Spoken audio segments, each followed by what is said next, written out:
Does this sound familiar to you? You get up in the morning and you make your way to the bathroom sink. But before you can wash your face, you find yourself staring into the mirror and thinking to yourself, well, one thing is certain, I'm not getting any younger. People often ask me if I am retired, and I politely answer yes. I was tired yesterday, and I am tired today, and that makes me retired. We have a laugh about that. Hi, this is Gary, and today we're going to talk about guarding your purpose. You will find this message especially relevant if you are transitioning out of a formal work setting, leadership role, or out of a public ministry role. Major transitions like these can lead us to ask, what am I here to do? If you are like me, God has given me a purpose which He has refined, molded, and shaped to His glory. And like me, you realize God is still writing your story. Listen to what God revealed to the writer Jeremiah.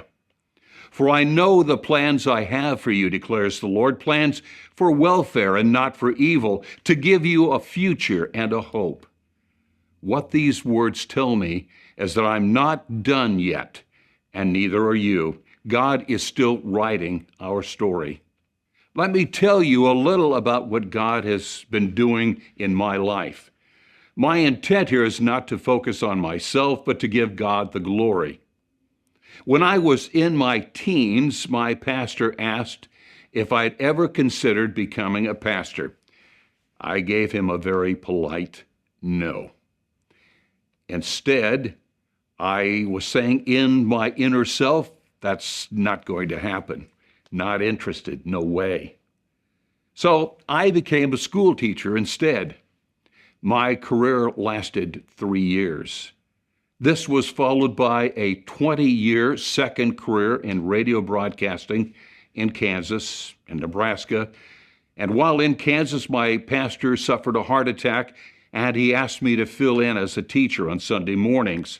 His words were, just while I recover. Well, he recovered, and I continued teaching on Sunday morning.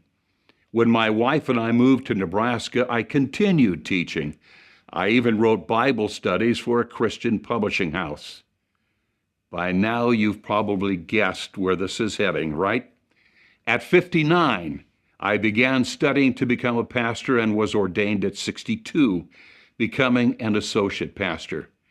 At 69, I retired, but am privileged to lead 3 house church congregations, write and teach Bible studies at each of them, write devotions such as this one you're watching right now, and mentoring 4 young men. And in my spare time, I write Western novels with a Christian undertone, now available on Amazon.